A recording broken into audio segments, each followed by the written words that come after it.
সুপ্রিয় দর্শক শ্রোতা, আসসালামু আলাইকুম। স্বাগত আইএফআইসি নিবেদিত এই সময় অনুষ্ঠানে। আমি জাহেদ চৌধুরী আপনাদের সঙ্গে আছি। আজ আমরা আলোচনা করব সমসাময়িক বিভিন্ন গুরুত্বপূর্ণ বিষয় নিয়ে। এই মুহূর্তে সমস্ত বাংলাদেশ জুড়ে একটি মাত্র বিষয়, নির্বাচন।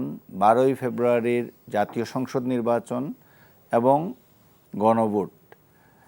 এই জাতীয় সংসদ নির্বাচন এবং গণভোট নিয়ে এখন সর্বত্র আলোচনা এবং সমস্ত আলোচনায় এই নির্বাচন কেন্দ্রিক বিভিন্ন বিষয় নিয়ে আলোচনার জন্য আজ স্টুডিওতে উপস্থিত রয়েছেন। আমার ঠিক বাঁ পাশে আছেন ডাক্তার সাখাওয়াত হোসেন সায়ন্ত, রাজনৈতিক বিশ্লেষক এবং সাধারণ সম্পাদক G9। আপনাকে এনটিভি স্টুডিওতে স্বাগত জানাচ্ছি। ধন্যবাদ আপনাকে। আরও উপস্থিত আছেন শেখ ফজলে বারী মাসুদ, যুগ্ম মহাসচিব ইসলামী আন্দোলন বাংলাদেশ এবং তিনি ঢাকা 11 আসনে এমপি পদপ্রার্থী ইসলামী আন্দোলনের পক্ষ থেকে। আপনাকে এনটিভি স্টুডিওতে আজকের এই অনুষ্ঠানে স্বাগত জানাচ্ছি। ধন্যবাদ আপনাকে। আমরা শুরুতেই যে আলোচনাটি করতে চাই, ডাক্তার সাখাওয়াত হোসেন সায়ন্ত, আপনাকে দিয়ে আলোচনাটা শুরু করতে চাচ্ছি। নির্বাচনের পরিবেশটা কেমন দেখছেন? আপনাকে ধন্যবাদ। আমার সহ-আলোচক মাসুদ ভাই এবং যারা শুনছেন সবার জন্য শুভেচ্ছা রইল। নির্বাচনী পরিবেশ এখনো পর্যন্ত একটু গুমোট, অস্পষ্ট। কারণ হচ্ছে এখনো নির্বাচনের মাঠে বাংলাদেশে নির্বাচনের এরকম অবস্থায় মাত্র আর 23-24 দিন মাত্র আছে। এই অবস্থায় যে উৎসব ভাব থাকে, সেই উৎসবটা এখনো মাঠে নাই।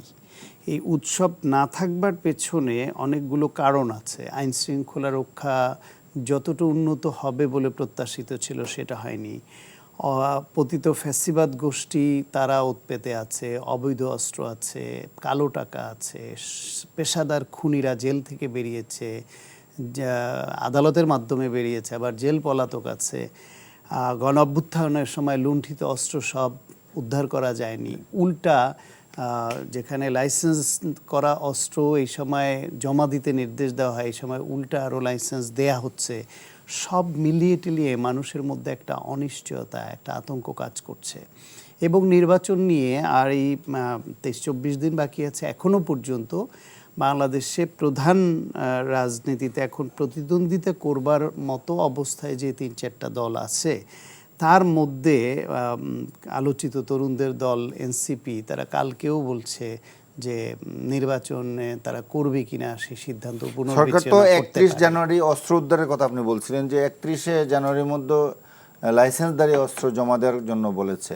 আর আইন শৃঙ্খলার কথা আপনি যেটা বলছেন যে এইবারের নির্বাচনে তো বলা হচ্ছে সর্বোচ্চ সংখ্যক আইন শৃঙ্খলা বাহিনীর সদস্য 9 লাখ, সেটা 1 লাখের উপরে সেনা সদস্য থাকবে, পুলিশ, বিজেপি, আনসার সব কিছু মিলে।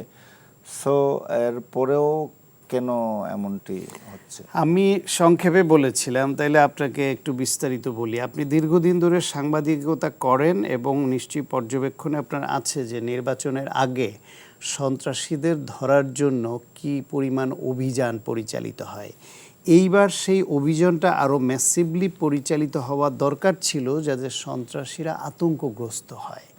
এই ঢাকা শহরে আপনার এই অফিসটার উল্টা দিকের এই গলিতেই যুব দলের উত্তরের স্বেচ্ছাসেবক দলের মুসাব্বির সাধারণ সম্পাদক, এই মানে উঁচু মাপের নেতাকে গুলি করে হত্যা করা হয়েছে। তার আগে হাদিকে হত্যা করা হলো। চিটাগাংয়ে বিএনপির প্রার্থীকে গুলি করা হয়েছে। খুলনায় যুবদলের নেতাকে হত্যা করা হয়েছে। এরকম অনেক জায়গায় বিভিন্ন দলের এবং নির্দলীয় লোকরা হত্যাকাণ্ডের শিকার হয়েছেন।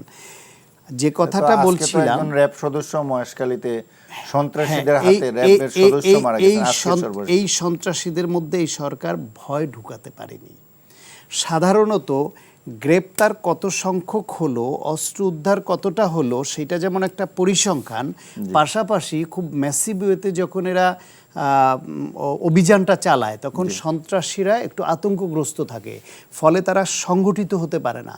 নির্বাচনের সময় বিভিন্ন গোষ্ঠীর বিভিন্ন ব্যক্তির হয়ে নির্বাচনকে বানচাল করবার জন্য অথবা প্রভাবিত করবার জন্য অথবা সে যার হয়ে কাজ করবে তার প্রতিপক্ষ যেই কেন্দ্রে স্ট্রং সেখানে গোলযোগ তৈরি করবার জন্য এইসব সন্ত্রাসীদের রাজনীতিতে ব্যবহার করা হয়। সেই ক্ষেত্রে আগে ভাগে যদি অভিযান চালানো হয় তখন এই সন্ত্রাসীরা একটা আতঙ্কগ্রস্ত থাকে এবং তারা সংগঠিত হতে হতে পারে না, তারা এলাকায় থাকতে পারে না, ফলে ওই যে নির্বাচনে প্রভাব বিস্তার করার আশঙ্কাটা কমে আসে। সেইটা তো অনেক দূরের কথা, তাৎক্ষণিকভাবে খুনিটা রোধ করবার মতো যে আতঙ্ক তৈরি করা সেটা করতে পারেনি। জুলাই গণঅভ্যুত্থানের সময় থানা লুট হয়েছে অনেকগুলা, তার মধ্যে 1300-র উপরে অস্ত্র উদ্ধার করা যায়নি। সেই অস্ত্রগুলা কোথায় রইল? আওয়ামী লীগের ফ্যাসিবাদকালে বাংলাদেশে এমন কোনো জেলা উপজেলা নাই যেখানে তারা অবৈধ অস্ত্র নিয়ে প্রকাশ্য উঁচিয়ে গোলাগুলি করে নাই। সেই অস্ত্রগুলা কোথায়? তারপরে পতিত ফ্যাসিবাদের হাতে প্রচুর কাঁচা টাকা আছে, প্রচুর অবৈধ টাকা আছে দেশে বিদেশে, সেটা করছে। তারপরে হচ্ছে গিয়ে সন্ত্রাসী পেশাদার খুনি আছে, তাহলে পেশাদার খুনি আছে, অবৈধ অস্ত্র আছে, তাদেরকে কেনার জন্য অবৈধ টাকা আছে, এবং এদেরকে ব্যবহার করবার জন্য ফ্যাসিবাদ গোষ্ঠী উৎপেতে আছে। তাহলে সেই অবস্থায় কি আপনি কি মনে করেন যে যতখানি ম্যাসিভলি অ্যাগ্রেসিভ ওয়েতে অভিযান চালানো দরকার ছিল সন্ত্রাসীদের মধ্যে আতঙ্ক তৈরি করবার জন্য, সেটা হয়েছে? আর তার মধ্যে আবার তারা করছে কি, রাজনৈতিক বিভাজন তৈরিতে, বিভিন্ন দলের মধ্যে বিভাজন তৈরিতে এরা উস্কানিমূলক বক্তব্য এবং অবস্থান গ্রহণ করেছে। পোস্টাল ব্যালট নিয়ে বিদেশে যেই কারবারটা করলো, এটা কোনো বিচারে গ্রহণযোগ্য কাজ হতে পারে? এটা আপনাকে অদক্ষতা বলতে পারেন, ভদ্রতা করে, অযোগ্যতা বলতে পারেন, অথবা তাদের দক্ষতার যোগ্যতার অভাব বলতে পারেন, অভিজ্ঞতার অভাব বলতে পারেন। আর যারা একটু এতটা ভদ্রতার যারা করবে না, তারা বলবে তারা কারো হয়ে খেলছে। এই দিকে আপনার নির্বাচনী প্রচারের সময় এই যে হেনা ভোট নিয়ে যেই পজিশনটা সরকার নিয়েছে, সামগ্রিকভাবে এই সরকারের প্রতি, এই নির্বাচন কমিশনের প্রতি আস্থা রাখবার মতো সেটা কি আসছে? আপনার কাছে আবার আসবো। আমি শেখ ফজলে বারী মাসুদ, আপনার কাছে জানতে চাই, আপনি তো নির্বাচনে একজন প্রার্থী, ঢাকা 11 আসনে, ঢাকার উপরে আপনার এলাকায় নির্বাচনী পরিবেশটা কেমন? অসংখ্য ধন্যবাদ আপনাকে, শান্ত ভাইকে, এবং যারা দেখছেন শুনছেন সকলকে আন্তরিক শুভেচ্ছা জানাচ্ছি। শান্ত ভাই যথার্থ বলেছেন, আমি ওনার অনেকগুলি কথার সাথে একমত যে আসলে নির্বাচনের আগে অতীতেও আমরা যদি দেখেছি সেখানে যেই একটা উৎসবমুখর পরিবেশ থাকে সেটা কিন্তু নেই। কারণগুলো অনেকগুলোই শান্ত ভাই বলেছেন, তো আমি ওইগুলির সাথে একমত অনেক কিছুতেই। দেখেন, নির্বাচনের আগে অস্ত্র উদ্ধার করা হয়, এরপরে এগুলি আলোচনা থাকে। আমরা তো এখন দেখছি আমাদের স্বরাষ্ট্র উপদেষ্টা বলতে কেউ নাই। আগে তো এগুলি নিয়ে স্বরাষ্ট্রমন্ত্রী বা যে যারা থাকেন দায়িত্বে, তারা প্রত্যেক দিন ব্রিফ করতেন, এরপরে কতগুলি অস্ত্র উদ্ধার হচ্ছে এটা ব্রিফ করতেন। এগুলোতেও কিন্তু সন্ত্রাসীদের মনে একটা আতঙ্ক তৈরি হয়, একটা পরিবেশ তৈরি হতো। এখন কিন্তু সেগুলি হচ্ছে না। ইসলামী আন্দোলন বাংলাদেশের পক্ষ থেকে আমরা কিছুদিন আগে সিইসির সাথে আমরা দেখা করেছিলাম।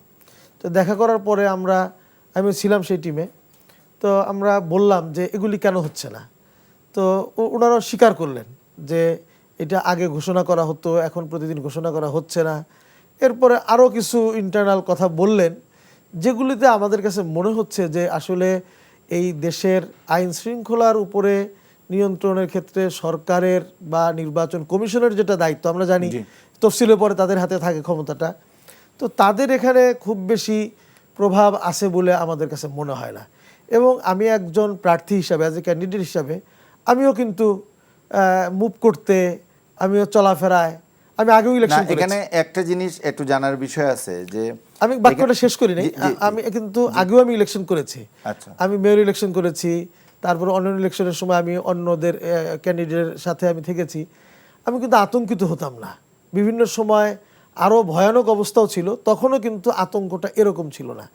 এই হাদি ভাইয়ের হত্যা, এরপরে পরে যে এই যে যুবদলের স্বেচ্ছাসেবক লীগের স্বেচ্ছাসেবক দলের যিনি মারা গেলেন, এই সব মিলিয়ে কিন্তু এরপরে দেখলাম যে বিচারও হচ্ছে না, গ্রেপ্তারও হচ্ছে না।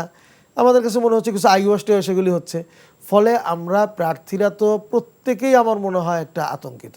আমি তো ঘর থেকে বেরোতেই আতঙ্ক বোধ হয় যে কিভাবে যাব, কিভাবে আসব, সাথে লোক দরকার, আরও লোকজন নিয়ে চলেন। এইটা হলে তো আসলে ইলেকশনের সময় আমার সাথে কত মানুষ মিশবে, কত মানুষ মহানাগা করবে, মুসাফা করবে, জড়ায় অনেক কিছুই তো করে প্রার্থীরা। না, এখানে আমার যে জিনিসটা জানার বিষয় ছিল যে আপনি যেটা বললেন, এখন তো দুই ধরনের বিষয় থাকে। নির্বাচনে যারা প্রতিদ্বন্দ্বিতা করছেন তাদের মধ্য থেকে কি আতঙ্ক তাদের সমর্থকদের পক্ষ থেকে, আপনার প্রতিপক্ষের পক্ষ থেকে, নাকি যারা স্বৈরাচার, পলাতক স্বৈরাচার কিংবা অন্য, আতঙ্কটা কোন পক্ষ থেকে? না, একটা তো পলাতক স্বৈরাচার, যেগুলি সায়ন্তভাবে বললেন, আমি ওগুলি রিপিট করি নাই। জি তো পলাতক স্বৈরাচার আছে, সন্ত্রাসী আছে, অস্ত্র উদ্ধার হয়নি, হ্যাঁ, এগুলি যা বললেন এগুলি সবই আছে। এর সাথে সাথে আরো যেটা ভয় পাচ্ছি আমরা, সেটা হলো নির্বাচনের আগে প্রতিপক্ষ দল, সেটা তো সেই চিত্রটা ফুটে উঠবে হলো আপনার Campaign যখন শুরু হলে ক্যাম্পেইন পরে শুরু 22 হলে, তারিখ এবং থেকে মাত্র 2-3 দিন হ্যাঁ, আছে মাত্র। নির্বাচন যখন আরো ঘনিয়ে আসবে তখন বোঝা যাবে। জি। এর মধ্যেই আমরা আজকেও আমি খবর পেয়েছি, সম্ভবত আমাদের নওগাঁর এক প্রার্থী আমাদের কাছে জানালেন যে আমাকে সেখানে স্থানীয় বিএনপির এক নেতা, হ্যাঁ, সেখানে সে হুমকি দিচ্ছে, আমাদের ক্যান্ডিডেট এক জায়গায় যাবেন আমাদের দলীয় একটা সভা করার জন্য, তো সেইখানেই সে নেশাগ্রস্ত, সে হুমকি দিচ্ছে যদি আসে তাহলে সশরীরে ফেরত যেতে পারবে না। এ জাতীয় কথাবার্তা এখনই বলা শুরু হয়ে গেছে। মাঠ পর্যায়ে আইন শৃঙ্খলা বাহিনীর সদস্য, নির্বাহী ম্যাজিস্ট্রেট সবাই তো আছেন, আছে ওনাদেরকে ফরমালি বললে কমপ্লেইন করার বিষয়ে তো আছে, আছে, এগুলি আপনি বলবেন। বাংলাদেশের আমরা তো দেখছি অতীতেও আইন শৃঙ্খলা, আপনি বলবেন, উনি ব্যস্ত আছেন, ফোন রিসিভ করবেন, এরপরে উনি পেট্রোল পাঠাবেন, ডিউটি ওনাদেরকে পাঠাবেন, এগুলি করতে করতে এদিকে ডাক্তার আসিবার পূর্বে রুগীর হ্যাজ গন। এখন এইটা গভর্নমেন্টেরই, এটা মানে গভর্নমেন্টের এখন কি করণীয়, স্পেসিফিক কোন সাজেশন এটা আপনার আছে? তো অবশ্যই গভর্নমেন্টের দায়িত্ব, নিরাপত্তা। আপনি তফসিল ঘোষণা করেই তো আপনি চুপ করে বসতে পারবেন না। অ্যাক্টিভিটিসটা বাড়ানো দরকার অ্যাক্টিভিটিসটা বাড়াইতে হবে অবশ্যই, এবং দৃশ্যমান করতে হবে, সন্ত্রাসীরা যেন তারা সাহস না পায়। আমরা একটা প্রস্তাব দিয়েছিলাম যে আপনারা যারা দাগী আসামি, অনেক এখন ভাই যেটা বললেন, অনেকে কিন্তু জামিন নিয়ে ফেরত ঘরে আছে, এই দাগী আসামি তাদের আছে, আইডেন্টিটি আছে তাদের কাছে, এটা চিহ্নিত করে এদেরকে এই কয়দিন গ্রেপ্তার করে রাখেন, তাহলেও তো এরপর আবার ছেড়ে দিয়ে। যে আমরা এবার দেখলাম অনেক বেশি সংখ্যক প্রার্থীর মনোনয়নপত্র বাতিল হয়ে গেছিল রিটার্নিং অফিসার লেভেলে। রিটার্নিং অফিসার যখন মনোনয়নপত্র বাছাই করলেন, তখন দেখা গেল 28%, যে নিউজটা শিরোনাম হয়েছিল পত্রিকায়, যে বাতিল হয়ে গেছিল। তো এই 9 দিন ধরে আপিল শুনানি হলো, গতকালকে আপিল শুনানি শেষ হয়েছে। আমরা দেখলাম প্রায় 450 প্রার্থী আবার ফেরত পেয়েছেন। তো এই সংখ্যাটা এত বেশি কেন? এখানে কি কারণে এবার এইরকম একটা সিনারিও দাঁড়ালো? সম্ভবত এই পরিবর্তিত পরিস্থিতির কারণে, গণঅভ্যুত্থান পরবর্তী সময় তো সবাই খুব বেশি মাত্রায় সিরিয়াস ছিল। এটা কড়া এক্সামিনারের মতো, মানে পরীক্ষার্থীদের খাতা যখন দেখে, একই খাতা একই রকম লেখা, ভাই দেখলে আর আমি দেখলে একটু দরদ নিয়ে একটু লিবারেল হইতে দেখলে একটু ভালো নম্বর পায় পাস করে যেতে পারে, আমি কড়া এক্সামিনার হইলে ফেল করে যাবে, এরকম হতে পারে। এইবার সম্ভবত এই যে রিটার্নিং কর্মকর্তারা যখন দেখছেন শুরুতে একটু কড়া এক্সামিনার ছিল, যে কারণে পরবর্তীতে এসে যখন তারা আপিল করেছে, এখানে অত কড়া এক্সামিনার না থাকায় তারা দেখেছে এই সিলি ম্যাটারের জন্য একজন জনপ্রতিনিধি তিনি নির্বাচন করবেন, এভাবে উইথড্র করে দেয়া নির্বাচনী যে প্রতিযোগিতা, উৎসব, আমেজ, এটাকে আরও ডাউনগ্রেড করাটা ঠিক হবে না। আমার ধারণা এরকম তারা। এখানে তো একটা ভিন্ন আলোচনাও আছে যে আসলে 15-16 বছর থেকে যে নির্বাচনের বিয়েটাই ছিল না, প্র্যাকটিসটাই ছিল না থাকার কারণে কর্মকর্তা যারা, তাদের ওই অভ্যাসটাও গড়ে ওঠেনি, কিংবা ওই লেভেলে তাদের অভিজ্ঞতাও নেই যে রিটার্নিং অফিসারের দায়িত্ব কিভাবে পালন করতে হয়। এবং সবাই মানে একটা নতুন করে সব যেন শুরু করছে, এবং গাইডলাইনের অভাব। অনেকে বলছেন যে একই ইস্যুতে, যেমন আমি যদি স্পেসিফিক এখানে বলি, দ্বৈত নাগরিকত্বের ইস্যু নিয়ে এক রিটার্নিং অফিসার একই ধরনের কেসে ভিন্ন মতামত দিয়েছে। এটা গাইডলাইনের অভাবের জন্য না, একই গাইডলাইন কিন্তু গাইবান্ধায়ও যেটা পাঠিয়েছে, মুন্সিগঞ্জে ওইটা পাঠিয়েছে, শরীয়তপুরে ওইটাই পাঠিয়েছে, গাইডলাইন তো এক। ওই যে বললাম, মুন্সিগঞ্জের রিটার্নিং অফিসার যে উনি একটু কড়া এক্সামিনার ছিলেন, হয়তো একজনকে বাদ দিয়ে দিয়েছে। আবার শরীয়তপুরে যে একটু লিবারেল এক্সামিনার ছিল, মনে করেছে যে এত সামান্য ত্রুটির জন্য এভাবে বাদ দেওয়া, মানে হেড এক্সামিনারের কাছে এসে ঠিক হয়ে গেছে, স্ট্রিমলাইন হয়ে গেছে। রাইট সেইটা। কিন্তু তার মধ্যে নতুন করে যে বিতর্কটা উঠেছে সেটা হলো এই যে ডুয়েল সিটিজেনশিপ বা দ্বৈত নাগরিকত্ব, সেটা নিয়ে ঋণ খেলাপির এটা তো স্পষ্ট বাংলাদেশেই ফয়সালা হচ্ছে, কিন্তু দ্বৈত নাগরিকত্বের এটা একটু জটিল প্রক্রিয়া। কারণ অনেকেই বলছেন তারা 15-16 বছর ধরে নিপীড়নের মুখে থাকতে থাকতে অনেকে দেশ ছাড়তে বাধ্য হয়েছেন, ব্যবসা বাণিজ্য গুটিয়ে নিয়েছেন, অনেকেই বিদেশে গিয়ে থেকেছেন, ওইখানে থেকে রাজনীতি পরিচালনা করেছেন বা এখানে প্যাট্রোনাইজ করেছেন, আন্দোলন করেছেন, সব করেছেন। তাতে করে ওইখানে কেউ নাগরিকত্ব নিয়েছেন হয়তো। তারা আবার এই ইলেকশনের সময় নাগরিকত্ব প্রত্যাহারের জন্য আবেদন করেছেন, কিন্তু সংবিধানে কিন্তু আপনার পঞ্চদশ সংশোধনীতে এরকম একটা স্কোপ আছে যে যদি কেউ দ্বৈত নাগরিকত্ব কারো থাকে এবং সে যদি নির্বাচনের আগে সেই একটা ওই দেশের নাগরিকত্ব ত্যাগ করে, তাহলে তিনি নাগরিক ওই দেশের নাগরিক ছিলেন না বলিয়া গণ্য হইবে। তাহলে সেই একটা পঞ্চদশ সংশোধনী তো আছে, সংবিধান তো এখনো ওইটাই বহাল আছে, ওইটা বাতিল না করা, নতুন না করা পর্যন্ত ওইটাই মানতে হবে। মানে পঞ্চদশ সংশোধনে শুধুমাত্র কেয়ারটেকার রিলেটেড ইস্যুটা বাতিল করেছে কোর্ট, আর বাকিটা বলেছে নেক্সট পার্লামেন্ট এসে বাকি ব্যাপারে ডিসাইড করবে। সুতরাং এটা আছে যেহেতু, সুতরাং যে প্রার্থী আবেদন করেছেন নাগরিকত্ব প্রত্যাহার করার জন্য, তার নাগরিকত্ব সেকে ক্যান্সেল করতে চান, সেইটা ওই যে প্রত্যাহারের যে আবেদনটা, তার ডকুমেন্টসটা সেটা সাবমিট করলে তারাও তো এটা পেয়ে যাবেন। সেই ক্ষেত্রে কাউকে যদি আবার এইভাবে করা হয়, আপনি আবেদন করেছেন কিন্তু এখনো তো এটা প্রত্যাহার হয় নাই, অ্যাকসেপ্ট হয় নাই, তাহলে অ্যাকসেপ্ট করতে তো তারা দীর্ঘদিন সময় নিতে পারে, সেটা তো আর যিনি প্রত্যাহারের আবেদন করলেন তার দায় না। এখন এইখানে একটা গ্রে এরিয়া আছে এবং এইখানে নির্বাচন কমিশনের পক্ষপাতমূলক আচরণ করে কিনা, বিশেষ কোনো প্রার্থীকে সুবিধা পাইয়ে দেওয়ার জন্য ক্ষেত্র বিশেষে কাউকে সে ক্যান্সেল করবে আর কাউকে করবে না, এই ভূমিকাটা যদি নেয় তাহলে সেটা খুব খারাপ হবে। ইতিমধ্যেই নির্বাচন কমিশন পোস্টাল ব্যালট নিয়ে বিতর্কিত হয়েছে। আমরা দেখলাম যে 25টার মধ্যে ওনারা 22টাই ফিরিয়ে দিয়েছেন, যে লাস্ট ডে ফাইনাল ডেতে যে রিপোর্টটা ছিল, আর 3টে শুধু বাতিল, 2টা বাতিল আর একটা পেন্ডিং অবস্থায় ছিল। কিন্তু আজকে আমরা যেটা দেখেছি আবার, যে বৈষম্য বিরোধী ছাত্র আন্দোলনের পক্ষ থেকে কিংবা এনসিপির যারা আছেন তাদের পক্ষ থেকে কালকে বলা হয়েছে তারা এই ব্যাপারে একটু বেশি রিজিড, কারণ তাদের প্রার্থী এখানে কম। তারা বলছেন যে না, এখানে আইনের কোনো ব্যত্যয় হবে না, ঋণ খেলাপি এবং যারা আছে তাদেরকে বাতিল করতে হবে, ব্লাডি সিটিজেনদের বাতিল করতে হবে, এরকম বাজে শব্দ উচ্চারণ করেছে। কিন্তু তারা তো সোচ্চার হবেই, কারণ ওরা তো জানে যে এনসিপি পড়াশোনা জানা, চৌকস, ভালো কথা বলে, এরকম বেশ কিছু নেতা তৈরি হয়েছে ওদের মধ্যে, যারা টক শো, সেমিনার, বিভিন্ন জায়গায় কথা বলে ডিবেট করে ভালো করতে পারেন। কিন্তু তারা তো জুলাই অভ্যুত্থানের পরে মাত্র শুরু করে এলাকায় যাচ্ছেন। রাজনীতিতে ভোট পেতে হলে তৃণমূল পর্যায়ে সাধারণ মানুষের সঙ্গে তাদের একটা সম্পর্ক তৈরি হতে হয়, সেই সম্পর্কটা তৈরি হয়নি। ফলে ওদেরকে যদি বিশেষ পদ্ধতিতে 2008 সালের কায়দা অবলম্বন করে সরকার এমপি বানিয়ে না দেয়, তাহলে এমপি হয়তো কঠিন, এটা তো রিয়ালিটি, এটা মানতে হবে।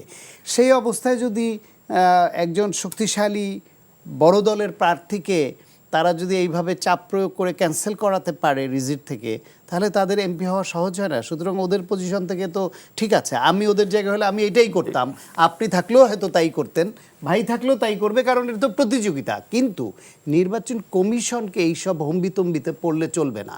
তারা দেখবে আইন, তারা দেখবে নিয়ম কানুন, তারা সবার ক্ষেত্রে একরকম হবে এবং কোনোভাবে যেন তারা কোনো দিকে হেলে পড়েছে এটা মনে না হয়। আমাদের মনে রাখতে হবে 14, 18, 24 তিনটা নির্বাচনে ভোট না দিতে পারা জনগোষ্ঠী মুখিয়ে আছে একটা সুষ্ঠু নির্বাচনে ভোট দেওয়ার জন্য, যেখানে নির্বিঘ্নে নির্ভয়ে ভোট দিতে যেতে পারবে, প্রার্থীরা প্রচারণা চালাতে পারবে এবং সেই ভোটটা সঠিকভাবে গণনা হয়ে সঠিক রায় ঘোষণা হবে।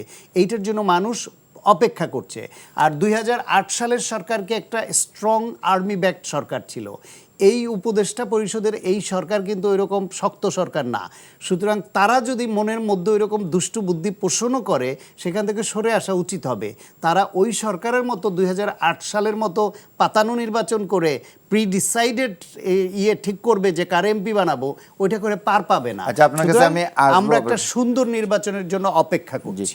শেখ ফজলে বারী মাসুদ, এই ব্যাপারে আপনার বক্তব্য কি? এবং আপনাদের প্রার্থীরা, আপনার তো মনে হয় একজন প্রার্থী এই জাতীয় সমস্যায় পড়েছিলেন, দ্বৈত নাগরিকত্ব, উনি আবার এটা রিটেইন করছেন পরে। এই বিষয়টা হলো কি, আমি যেটা দেখলাম এই যে এই বাতিল হওয়া প্রসঙ্গে, জি জি, এখানে কয়েকটা হতে পারে। এক নম্বর হতে পারে হলো, যেমন আমরা ঈদের নামাজ বছরে একবার বা দুইবার পড়ি, তো এই জন্য দেখবেন নামাজটা কিন্তু কঠিন না, সহজ। এরপরেও বারবার নিয়ত কিভাবে করবেন, হাত কিভাবে বলে দিতে হয়, এরপরেও মানুষ ভুল করে। তো এই ইলেকশনটা 5 বছর পরে আসে, আর এখন তো 18-19 বছর পরে আসছে।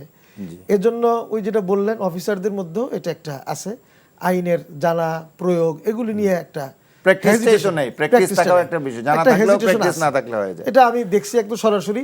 আমি যখন আমার মনোনয়নপত্র দিলাম, তো আমার এটা নিতে গিয়েই উনি 3-4 বার ওনার বসকে ফোন করলেন, স্যার এটা কি করব, এটা কি নেবো কিনা, এটা হয়েছে কিনা, ফোন করলেন, বলে এইটা আইনটা কি হবে। এক সেকেন্ড আমি যেটা দেখেছি যে তাদের ট্রেনটার ব্যাপারে ট্রেনিংটা দুর্বল হয়েছে বলে আমার কাছে মনে হয়। কারণ আপনি যতই বলেন ঈদের নামাজের কথা যদিও আমি আনলাম, কিন্তু ইমাম সাহেবরা কিন্তু ভুল করে না। ইমাম সাহেবরা যথার্থই বলেন, 2-1 জায়গায় হয়তো মিস্টেক হতে পারে, তো ওনারা তো সেই ইমাম সাহেবের জায়গায়, তো ওনারা মুসল্লিরা ভুল করতে পারে, মানে আমরা যারা প্রার্থী আমরা ভুল করতে পারি, ওনারা ইমাম সাহেব রিটার্নিং কর্মকর্তা বা কর্মকর্তা যারা, তাদের তো ভুল হওয়ার কথা না। আমরা দেখলাম তারাও এই জায়গাটাতে ট্রেনিংটা ভালো হয় নাই, ট্রেনিংটা। থার্ড যেটা দেখলাম সেটা হলো এখানে যারা আছেন এদের মধ্যে পক্ষপাত দুষ্টতা মারাত্মক আছে। কেউ কেউ যারা অমুক দলের বিএনপির সাপোর্টার তারা কিছু করেছে, কেউ কেউ আবার অর্থের বিনিময়ে সেটাকে দোষটাকেও লুক আপ করে গেছে। এগুলো আপনারা যদি থাকে তাইলে স্পেসিফিক কমপ্লেইনগুলো কেন আনেন নাই? কমপ্লেন আমরা করেছি এবং আমরা দেখেছি যে আসলে এগুলি কমপ্লেন আমরা করেছি, ফলে আমরা কিন্তু আবার ফেরতও পেয়েছি অনেক। কিন্তু আমরা দেখলাম যে এই সরকারের কিছু আচরণের কারণে আমরা দেখছি পুরা প্রশাসনটাই কোনো একটা দলের দিকে বেশ উভয়ের দিকে হেলতেছে, 2 দলের দিকে হেলতেছে। বিশেষ করে বিএনপির দিকে একটু বেশি ঝুঁকেছে, আবার জামাতও চেষ্টা করছে তাদের দিকে হেলানোর জন্য, সেদিকেও কিছু হেলা আছে। আপনি যখন এই খেলাধুলার মধ্যে জি আমরা দেখছি যে এই খেলাধুলার মধ্যে অনেক সমস্যার সৃষ্টি হচ্ছে। আপনি যখন এই প্রসঙ্গে আনলেন তাইলে জামাতের প্রসঙ্গ আসলো। আপনারা তো দুদিন আগেও জামাতের ঘনিষ্ঠ মিত্র ছিলেন, দীর্ঘ সময় ধরে একসাথে আন্দোলন করেছেন, পিআর পদ্ধতি নিয়ে, উভয় কক্ষে পিআর নিয়ে আন্দোলন করেছেন। আপনাদের এই জোটের যে ভাঙ্গন, আপনারা বেরিয়ে আসার পর ইসলামী আন্দোলন, হাত পাকা কিংবা চরমুনের পীর, এই বিভিন্ন নামেই আপনাদেরকে দেশবাসী চিনেন। আমার দল ইসলামী আন্দোলন, অবশ্যই আপনি এটার যুগ্ম মহাসচিব, আপনি তো দলের নামই চাবেন, কিন্তু সাধারণ মানুষ আপনাকে এই 3টা নামেই চিনে এবং চিনতেই পারে, এটাই স্বাভাবিক। তো আপনারা যে বেরিয়ে আসলেন, প্রথমত আর যাওয়ার সম্ভাবনা আছে কিনা? না, 11 দলীয় জোটের সাথে আর কোন ধরনের সম্ভাবনা আছে এখন আর সুযোগ নেই, কারণ এখন তো আর সময়ও নাই, ইলেকশন তো আপনাদের বিয়ের জন্য জামাত তো তাদের আসনে কোনো প্রার্থী দিবে না বলে দিয়েছে। এটা কি কারণে? কি তাদের প্রার্থী নাই এই জন্য নাকি অন্য কিছু? না, তারা তো 47টা আসন যেটা ফাঁকা রেখেছে তা দিয়ে দিচ্ছে, 47টা আসনে তারা প্রার্থী দিচ্ছে, এটা তো কোনো না। কিন্তু চরমুনের পীরের আসনে, মানে আপনাদের মূল আসনে প্রার্থী দিচ্ছে না, এটা যদি আমি বলি, আসলে এটা একটা আইওয়াশ কিনা এটা আমাদের যথেষ্ট প্রশ্ন আছে। তাদের সাথে আপনাদের দূরত্বটা সৃষ্টি হলো কি আসন ভাগাভাগি নিয়ে নাকি অন্য কোনো কারণে? এটা তো লম্বা আলোচনা, সময় হবে। মোটামুটি ব্রিফলি, কারণ এটা আমরা জানি যে একটু পুরানো হয়ে গেছে আগে, বাট আপনাকে আমরা আজকের এই অনুষ্ঠানে পেয়েছি এবং আপনি দায়িত্বশীল পদে আছেন, আপনি এটাও তো বলতে পারবেন। আমরা আসলে দর্শক এই শ্রোতার জন্য বিষয়টাতে খুব বেশি আলোচনায় যেতে এখন আর আগ্রহ পোষণ করছি না, কারণ এটা একটু তিক্ত হয়ে গেছে আলোচনা করতে করতে। তো আমরা মুফতি ফজলুল করিম সাহেব বোধহয় একটা ব্যাখ্যা দিয়েছে এবং আমাদের সংবাদ সম্মেলন যেটা হয়েছে, আমাদের দলের মুখপাত্র উনি কিন্তু 3টা কারণ উল্লেখ করেছেন। জি, একটা হলো 3টা কিংবা 4টা, আমরা ওইদিন নিউজ অনেকে করছে 4টাই নিয়ে, 3টা হতে পারে, যে যেভাবে ভাগ করেছে। জি জি। তো একটা ছিল হলো আদর্শিক কারণ। হ্যাঁ, এই আদর্শিক কারণটা আমরা প্রথম ধরেছি যে এটা একটা মৌলিক কারণ। আর একটা রাজনৈতিক বোঝাপড়া আর আসন বন্টন, এগুলি থাকতেই পারে, এগুলির সাথে আছে। তো আদর্শিক কারণটা কি? আদর্শিক কারণটা হলো মূল, সেটা আমরা দেখেছি। কারণ আমাদের, আপনি জানেন, ওয়ান বক্স পলিসির প্রবক্তা হলেন আমাদের আমির, ইসলামী আন্দোলনের আমির। উনি এই জুলাই আন্দোলনের পরে উনি ঘোষণা করলেন যে এদেশের মানুষ ইসলামকে পছন্দ করে এবং ইসলামের পক্ষে আমরা আন্দোলন সংগ্রাম করে আসছি, ইসলামী শাসন ব্যবস্থা, ইসলামের বিধিবিধান প্রতিষ্ঠার জন্য। তো উনি বললেন যে আসলে এটা আমরা চাইলেও আমরা খুব বেশি ভালো করতে পারিনি, কারণ আমাদের ইসলামের নামে যারা রাজনীতি করেন এখানে কয়েকটা বেশ কিছু দল আছে। তো এই জন্য উনি চিন্তা করলেন যে এবার যদি আমরা এক বক্সে আমরা যদি নির্বাচনটা করতে পারি তাহলে আমাদের একটা সুফল আসবে, এটা প্রত্যাশা করলেন। তো এই মূল থিওরিটা, কিন্তু আমার মূল টার্গেটটা হলো ইসলাম। তো আমরা দেখলাম যে জামাত প্রথমে যে 5টা দল ছিলাম এখানে ডিরেক্ট আমরা ইসলাম বলতেছিলাম, তো এরপরে দেখলাম যে তারা আরো 2টো দলকে যোগ করলেন। এটা জামাতের ইসেই আসলো, জাগপা এবং তাদের পিডিপি, বাংলাদেশ ডেভেলপমেন্ট পার্টি, এদের যোগ করলেন। তো এটা আমরা খুব বেশি করি নাই, কারণ তারাও ইসলামের সাথে অত দ্বিমত পোষণ করে না, চলছিল ভালোই। এরপরে আমাদের সমাবেশগুলো হলো, কিন্তু এরপরে আমরা দেখলাম যে তারা আমাদেরকে না জানিয়ে সমঝোতাপূর্ণ একটা চলতেছে, আমাদেরকে অজান্তেই আমাদের সাথে ডিসকাস না করেই তারা আরো 3টা দলকে ইনক্লুড করলো, এমন 3টা দলকে যাদের মধ্যে তারা ওই যে আমাদের টার্গেট আদর্শিকভাবে আপনাদের ওই আদর্শের সাথে তারা লালন করে না।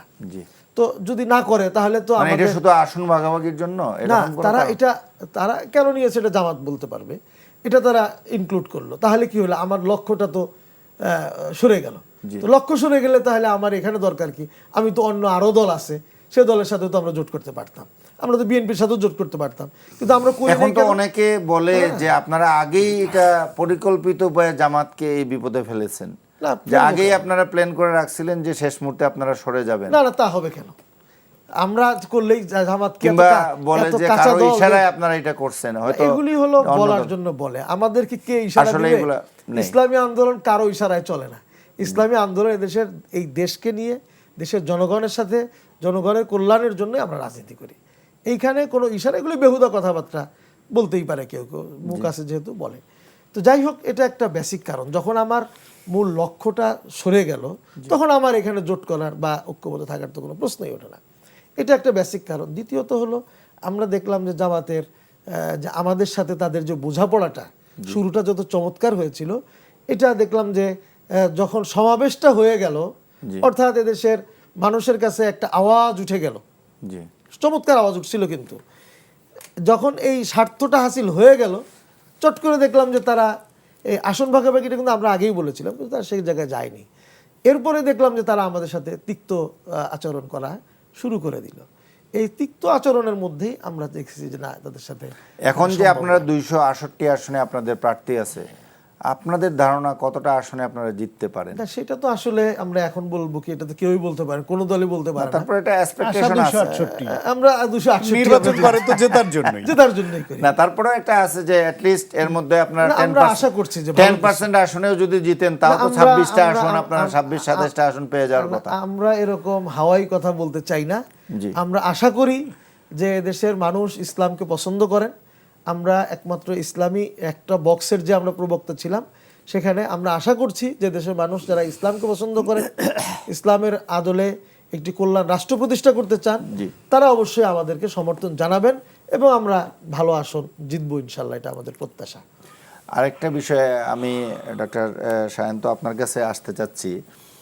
এই বলা হচ্ছে যে কালকে হঠাৎ করেই শাহজালাল বিশ্ববিদ্যালয়ের ছাত্র সংসদ নির্বাচন কোর্টের আদেশে, হাইকোর্টের আদেশে একদিন আগে স্থগিত হয়ে গেছে।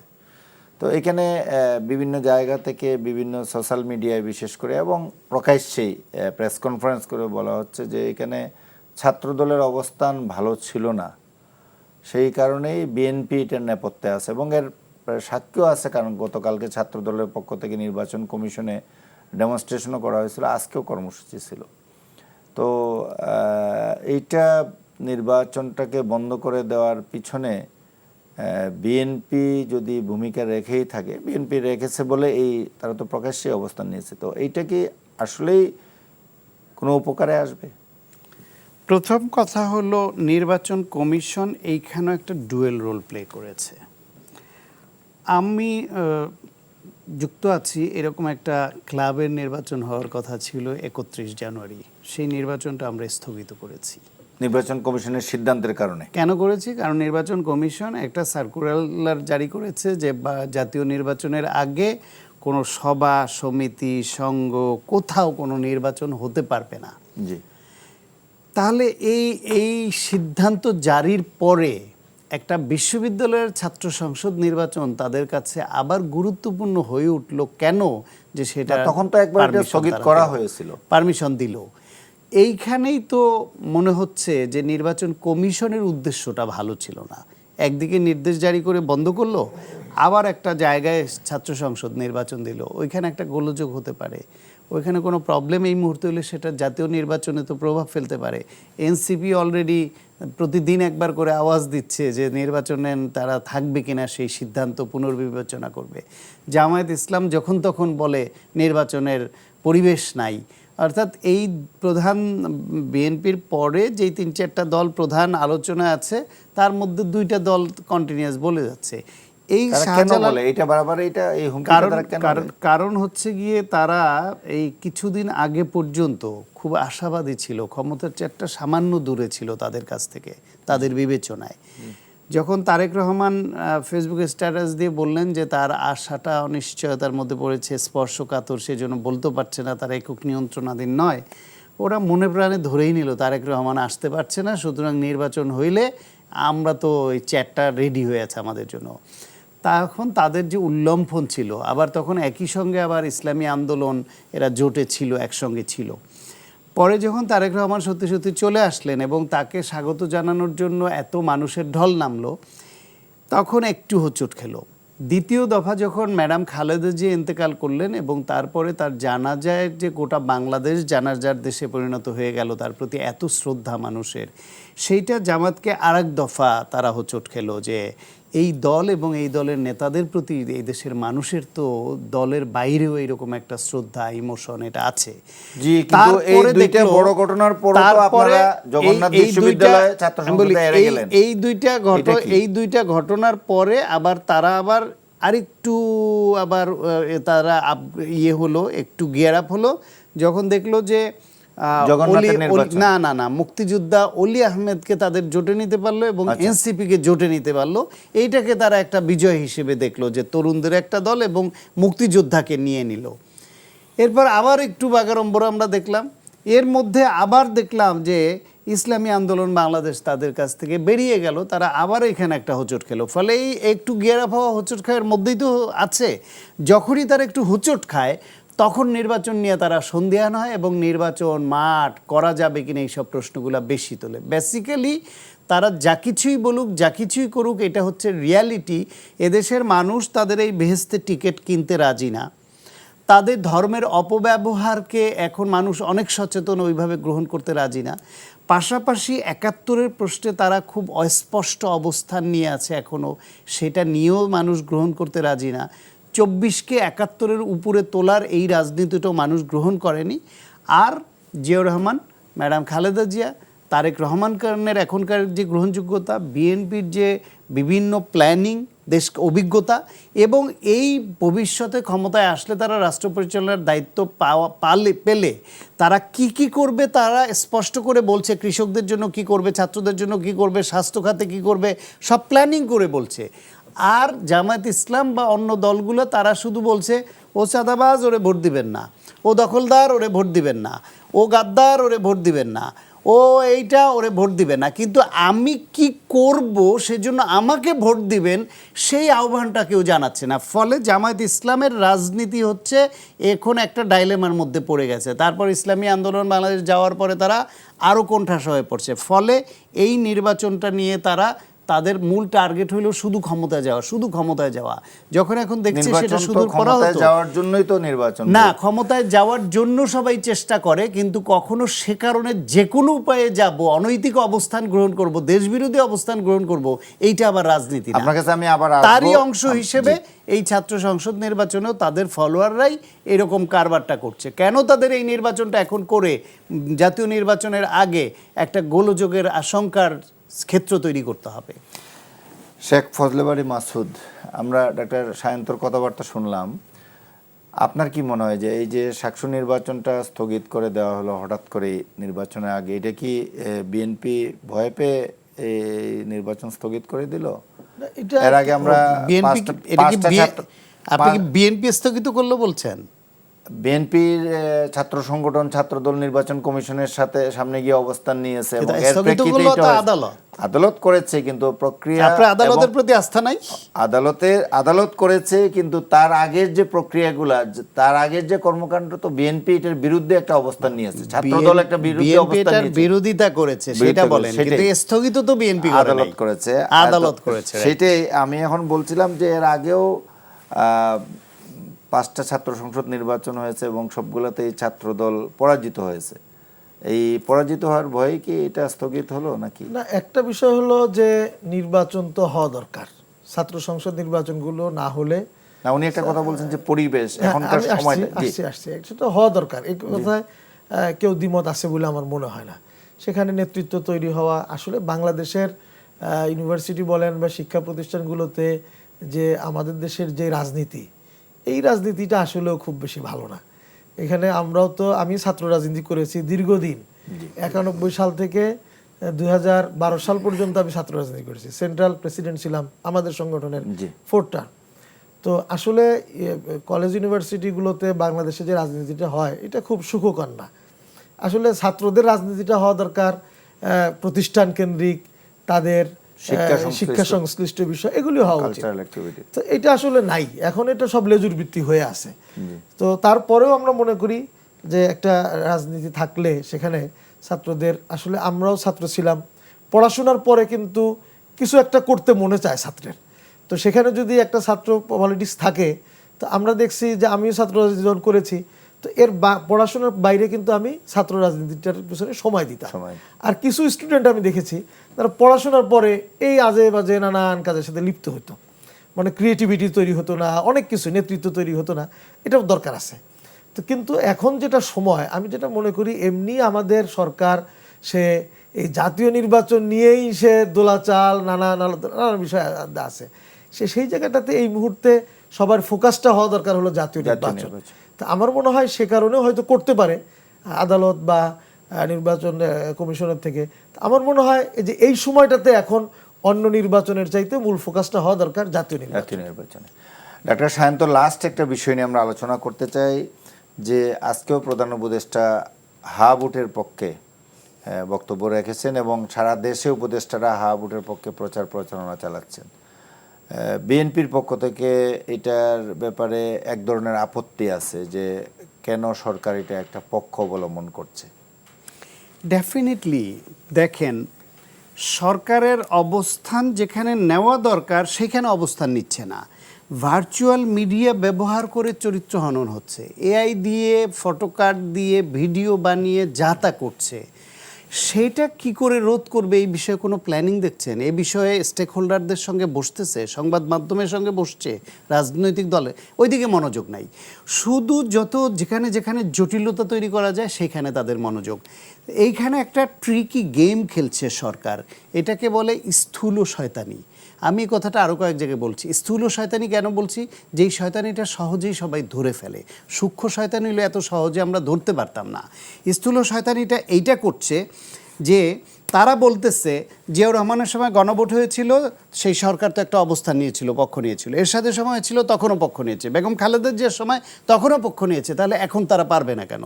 দেশের বাইরের উদাহরণে বলে ব্রেক্সিটের সময় তো ব্রিটিশ গভর্নমেন্ট পক্ষ নিয়েছিল, তাহলে তারা নিতে পারবে না কেন? তারা নিতে পারবে না এই জন্য যে এখন শুধু গণভোট হচ্ছে না, একই দিনে একই কেন্দ্রে একই ভোটারদের মাধ্যমে জাতীয় নির্বাচন এবং গণভোট দুইটা হচ্ছে। সেইখানে জাতীয় নির্বাচন তারা কিছু বলছে না, সেইখানে তাদের আহ্বান হবে যে আপনারা 3-4টা নির্বাচনে ভোট দিতে পারেননি, আপনারা দয়া করে ভোট কেন্দ্রে আসুন, আপনাদের আমরা নিরাপত্তা দিব। এবং জাতীয় নির্বাচনে মার্কায় প্রার্থীকে ভোট দেওয়ার পাশাপাশি আপনারা গণভোটটায়ও অংশ নেবেন এবং আপনার সুচিন্তিত মতামতের মাধ্যমে ভবিষ্যৎ বাংলাদেশের গতিপথ নির্ধারিত হবে। অথবা আপনারা ভোট দিন, আপনার বিবেচনা কাজে লাগিয়ে আপনার যেটা দিতে হয় সেটা। কিন্তু সরকার কেন বলে দিবে হ্যাঁতে দিবেন? তাতে কি হয় দেখেন, ওই যে বললাম স্থূল শয়তানিটা কোথায় করেছে? বিএনপিকে তারা টার্গেট করেছে। কেন টার্গেট করেছে? কেন? আমি বলি বিএনপির মহাসচিব হ্যাঁ পক্ষে বলেছেন, নজরুল ইসলাম খান বলেছেন, কিন্তু এই ছাড়া তাদের হাতে কোনো অপশন নাই। কারণ যে সংস্কার ঐকমত্য কমিশনে এই যে সনদ হয়েছে, স্বাক্ষর করেছে, এর 80% সংস্কারের সঙ্গে তো বিএনপি একমত। 20%-এর সঙ্গে বিএনপির দ্বিমত আছে, সেটা নোট অফ ডিসেন্ট ছিল। সরকার আগে বলছিল যে সবাই একমত হবে যেটুকু আমরা ওটুকু নিয়ে আগাবো, বাকিটা সবাই দলীয় ম্যানিফেস্টোতে দিবেন। চালাকি করে সেটাকে ঢুকিয়ে দিয়ে বিএনপিকে একটা ট্র্যাপের মধ্যে ফেলে আনলো। এখন নির্বাচনে বিএনপি 80% যেহেতু একমত, তাদের না করা মুশকিল। আবার এটা নিয়ে বিএনপির প্রত্যক্ষভাবে ক্যাম্পেইন করাটাও ডিফিকাল্ট, কারণ তার ওইখানে 20%-এর দ্বিমত আছে। সেই জন্য বিএনপি হ্যাঁ এর পক্ষে, কিন্তু তার মূল ফোকাস জাতীয় নির্বাচনে ভোট চাওয়ার পক্ষে। সেখানে জামায়াত করতে ইসলাম এবং এনসিপি সংস্কারের পক্ষে তারা প্রচারণায় নামছে। সরকার যখন তার সরকারি যন্ত্র নিয়ে ইউএনও, স্কুল শিক্ষক, কলেজ শিক্ষক সবাইকে নিয়ে নামছে, তখন জামায়াত, এনসিপি, সরকার একাকার হয়ে যাচ্ছে। আচ্ছা, এখন বিএনপিকে হয় একাকার হয়ে যেতে হবে হায়ের পক্ষে, অথবা বাধা দিতে হবে। ফলে এই যে বিএনপিকে আবার একটা ট্র্যাফে ফেলানোর জন্য তারা এই স্থূল শয়তানিটা করছে। আমরা শেষ এইটা করতে না হচ্ছে। করলেও পারতো। ডক্টর শান্ত, আমরা শেখ ফজলে বাড়ি মাসুদ, আপনি 30 সেকেন্ড। আমি যেটা বলি, আসলে হ্যাঁর পক্ষে সরকার এটা করা দরকার আছে। দরকার এজন্য আছে, সরকার যদি হ্যাঁর পক্ষে না বলে তাহলে এই সরকারের অস্তিত্বটাই থাকে না। এবং আমরা যে অস্তিত্বটার প্রসঙ্গ আছে, কারণ এই সরকারের অস্তিত্বই নির্ভর করছে হ্যাঁ ভোটের উপরে। তো কাজেই তার অস্তিত্বের জন্য সে তো বলবেই। এবং আগামী দিনে এই যে সংস্কারটা হয়েছে, এই সংস্কারটা এত কষ্টের অর্জিত একটা সম্পদ, এটার পক্ষে তো এটা দেশের জনগণ চায়। কিন্তু এটাকে যদি কেউ ভুলুণ্ঠিত করতে না পারে, সেজন্য সরকার এটা করা উচিত। এবং সরকার এটা না করলে ইতিমধ্যে কিন্তু আমরা ভুলেই গিয়েছিলাম। সায়ন্ত ভাই যেটা বললেন যে এটা যদি 2 দিনে হতো, আমরা কিন্তু একসময় বলেছিলাম গণভোটটা আগে দেওয়া হোক, এটা পরে দেওয়া হোক। তখন কিন্তু সায়ন্ত ভাইরা, আমার মনে আছে, তারা বোধহয় বলেছিলেন যে না, সময়টুকু ছিল না, খুব অল্প সময় ছিল। একদিনে হলে, এখন বলছেন যে তাহলে আর প্রচার করবে কেন? এটা 2 দিনে একদিনেই হোক, কিন্তু এদের পক্ষ না, এরা বলবে এরা পক্ষে বিবেচনা কাজে লাগান। বলা উচিত, জনগণের বিবেচনার উপর আপনার আস্থা নাই কেন? না, নির্বাচন কমিশন তো আর বলছে না। নির্বাচন কমিশন বলছে যে আমরা কোনো পক্ষে বলবো না। সরকার হার পক্ষে যেহেতু সবাই আছে, এই কারণে হার পক্ষে বললে খুব একটা, যেহেতু সবাই আছে, হ্যাঁ বিএনপি আছে বলছে, কিছু জায়গায় আপত্তি আছে। একটা দফায় 4টা পয়েন্ট যে আছে, তার একটা পয়েন্টে বিএনপি সবাই যদি থাকে, তাহলে আবার সরকারের একবারে আসার দরকার কি? তাদেরকে কেন বলা হচ্ছে যে সরকার, ভোটের সরকার কখনো বলে দিতে পারে না যে আপনি হ্যাঁ দিবেন বা না দিবেন। আমরা অনুষ্ঠান শেষ করতে হচ্ছে। ডক্টর শায়ন্ত, আপনাকে অসংখ্য ধন্যবাদ জানাচ্ছি। শেখ ফজলে বাড়ি মাসুদ, আপনাকেও আজকের এই আলোচনা অনুষ্ঠানে যোগ দেওয়ার জন্য অসংখ্য ধন্যবাদ জানাচ্ছি। সুপ্রিয় দর্শক শ্রোতা, এতক্ষণ অতিথিদের বক্তব্য শুনলেন। শুভরাত্রি, আসসালামু আলাইকুম।